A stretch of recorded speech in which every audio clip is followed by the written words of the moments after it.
US dollar index. First off, read this disclaimer carefully and do your good deed of the day by liking and subscribing. So we go here to Forex, American. US dollar index, 3% here from the low and, approaching a 3% pullback. So if we go and look at the charts, weekly data points, this is the big picture. And we do have these smaller time cycles that, even though they look small, they do span multiple years. So here, rise, decline, rise, decline, rise, decline, rise, decline. Here as well, rise, decline, rise, decline, rise, decline, rise, decline. So there is certainly something about these time cycles. You could argue that we also have some two smaller cycles within, especially here it becomes very apparent, these smaller time cycles.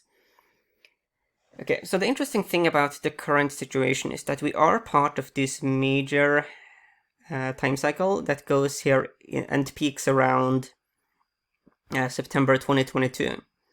We do, however, have this smaller declining time cycle that reaches a low when the major time cycle peaks.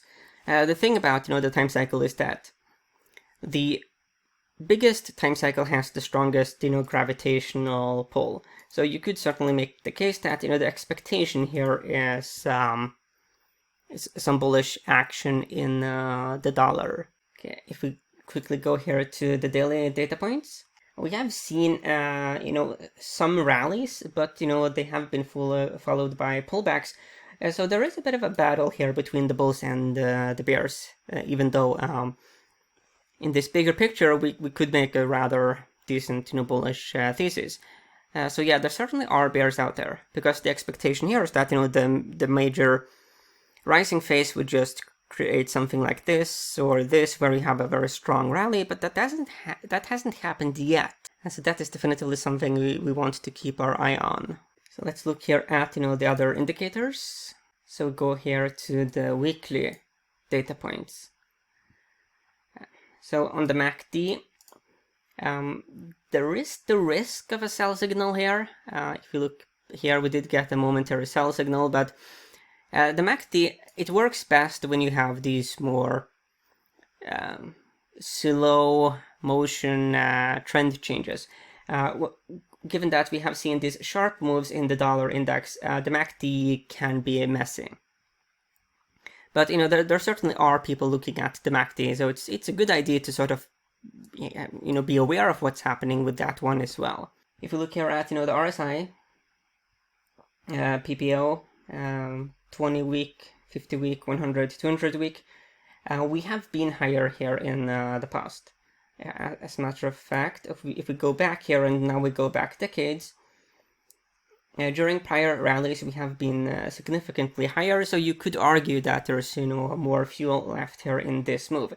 If a bunch of these indicators were at a very high level, then you could make a case based on history that more often than not it's unreasonably to expect us to go higher. So that is how I use these indicators. But yeah, nothing. So when we go here to the daily data points, given that we have this convergence of the moving averages here, you see that a lot of the PPOs are just, especially the 50 and the 20-day moving average PPOs, they are just really like stuck here almost at the zero line. RSI also in the neutral zone, and the MACD here is just thrown all over the place due to this cycle nature of the dollar index. When we look here at the seasonality over the last 5 years, we do tend to strengthen heading into October. Over the last 10 years, from September to October, November, you do see October and November, they are the strongest month. Over the last 20 years, so from September heading towards November, you do see that seasonal strengthening. The only month that is stronger is actually May. So November is really strong. Hence, if I were a bear, it wouldn't make a whole lot of sense to become like a roaring, to at least build a big bearish position given that context. There is an ETF for those who don't want to get into the futures market, and that is the UUP, US Dollar Index, bullish fund. So if I were to sum up my take here for the dollar, there are many theories about why the dollar is almost destined to go significantly higher. One theory is the dollar milkshake theory. It's an interesting theory, but of course there's many theories about why it's going down as well.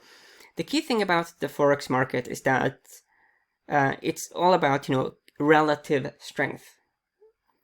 So you could certainly have a case where a bunch of fiat money just deteriorate, but because, as an example, the dollar index, the dollar deteriorates less than the others, then it could, relatively be stronger. The thing is that, the dollar is used,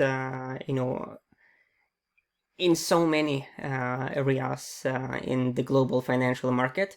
So there is this inherent demand for the dollar. The huge complicating factor is that you have the whole euro-dollar system, and also other ways in which we don't fully know how many dollars are actually out there in the market.